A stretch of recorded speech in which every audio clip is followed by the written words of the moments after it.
How do I even start this? Let's see. My body is ready. Okay, I'm gonna apologize when I start this video because I've never done this before. Talking to the audience directly to the camera like this. So, this could get a little awkward. Alright, so I kind of like rumored this a long time ago at this point. So this video is a long time coming. Okay, so, well, here, I'll just show you what this is. Back in 2001, I was 9 years old. How many 9-year-olds are there in the world? I wrote a letter to Nintendo.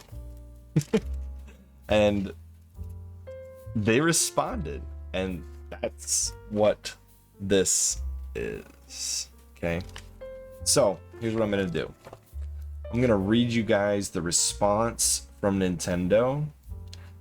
And then I'll tell you what I think my letter was.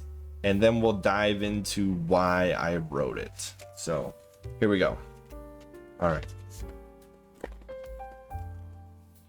Okay, I'm going to cover the personal information here. And I'll show you guys. This is the actual letter from Nintendo, dated November 16th, 2001, okay? And that's Nintendo of America Customer Service Department. If that'll ever focus, there you go. Okay, anyways, here it is. Dear Chris, thanks for taking the time to write into us. I am happy to write back to you. In your letter, you explained that you and your brother really like to play games on the Game Boy Color. You mentioned that you especially like battling Pokemon Blue using the Game Link cables. I'm glad you both have enjoyed playing Pokemon Blue. Many of our fans have written to compliment us on the great graphics, sound, play control, and challenge offered by this game. Your response motivates us to continue producing and releasing the highest quality games. That motivation played a huge part in the development of games like Pokemon Red, Gold, Silver, and Yellow. We'll continue to up the ante with better and better games. Check out our new games for all of our systems. I'm certain you'll enjoy many of our new titles. You mentioned that you and your brother would like to someday come up with an idea for a game. As you can imagine, making a game is a long and complicated process, but I can give you an idea of what goes on. A great game must start with an idea. Once we come up with a concept for a game which is unique and interesting, our game designers take it and create a visual rough draft known as a storyboard. Each scene in the story must be laid out in great detail. A simple action such as jumping or hitting an enemy can set into motion many possible reactions. Each action and reaction must be well thought out. They must also consider such things as points gained, sound effects triggered, items or enemies encountered, and the backgrounds against which the action takes place. While people are figuring out how a game is to be played, others are working on how the game will look and sound. Artists work from drawings to create backgrounds, objects, and all of the characters' animation. These must be drawn down to the pixel, the smallest dot on your TV, so it's a very time-consuming process. Fortunately, they have specialized computers to help them. Musicians and sound technicians, is that 2-pager? Technicians working on creating sounds that match different actions as well as compose background and theme music. Once all of this work is done, game programmers combine the graphics, sound, and game design together. This is the hardest part of making a game. The game program must be able to draw all of the backgrounds and characters, play sound and music, know where you are in the game and how you interact at that point, what will happen if any button on the controller is pressed, and much more.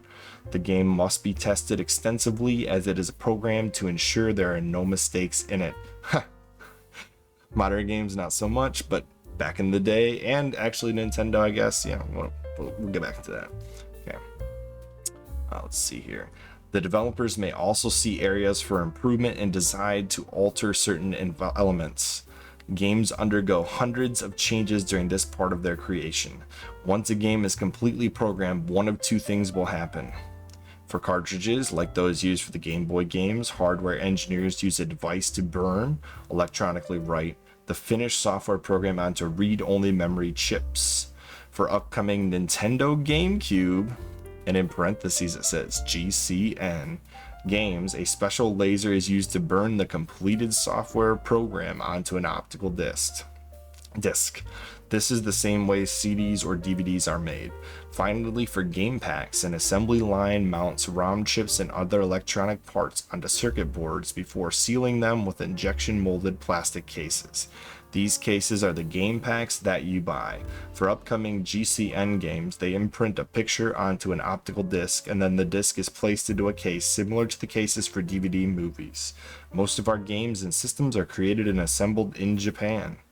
As you can see, a lot happens before you can pop a game into your system. The end result, happy video game players, is always worth it. For more information about our products, please visit our website on the internet. As if it's, I mean, nowadays the internet is everywhere, but in 2001, not so much. Okay. And it also says call our power line or check out upcoming issues of Nintendo Power Magazine. You can also email us if you have consumer service related questions in the future. Please note that we do not offer gameplay assistance or codes via email.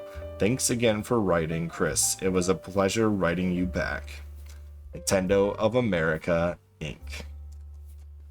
They took the time to write a 2-page letter, and I know it was written because there are mistakes and typos in the letter, but we're not going to talk about those. I read it as it was meant to be read, but it is definitely not a generic written letter.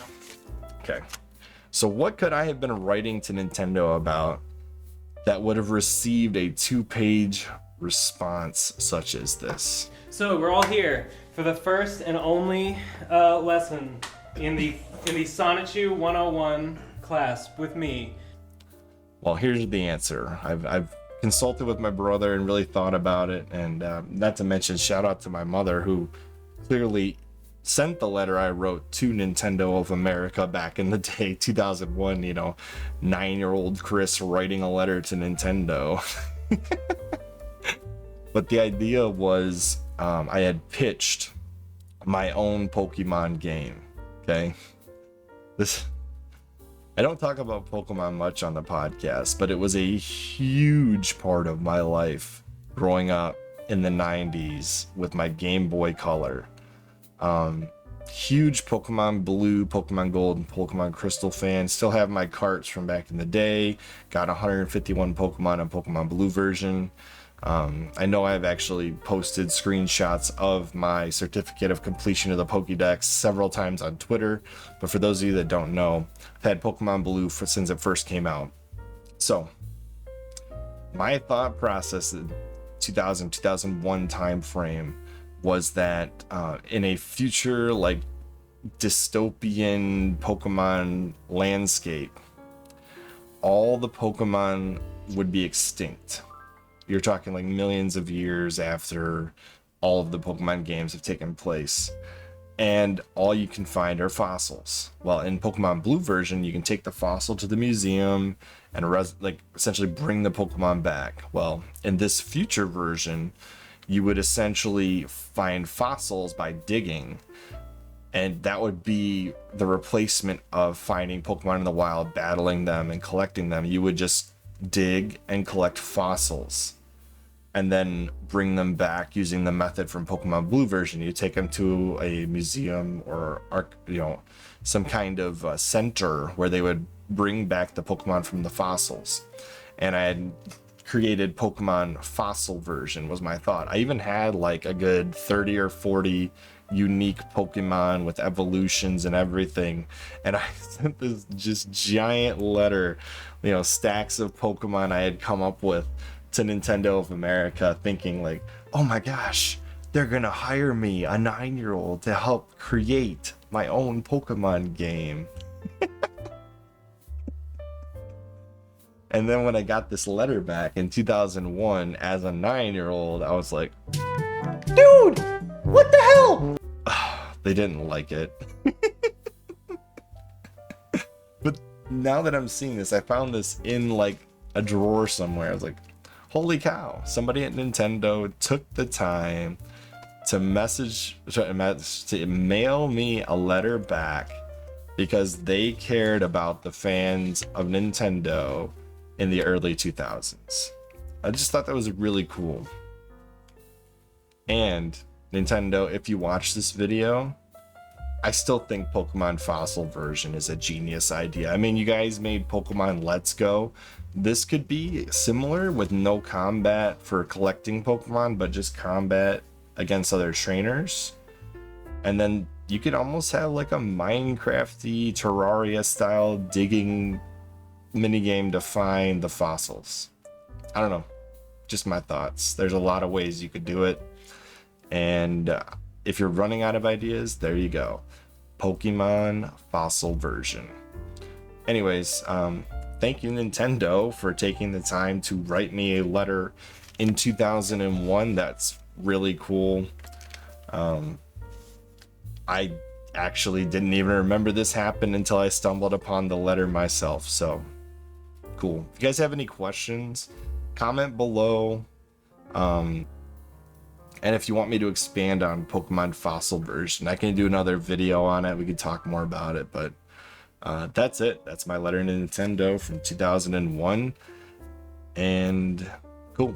I don't know how to end this video. I don't have Will to say that's a wrap. So we got him. That's a wrap.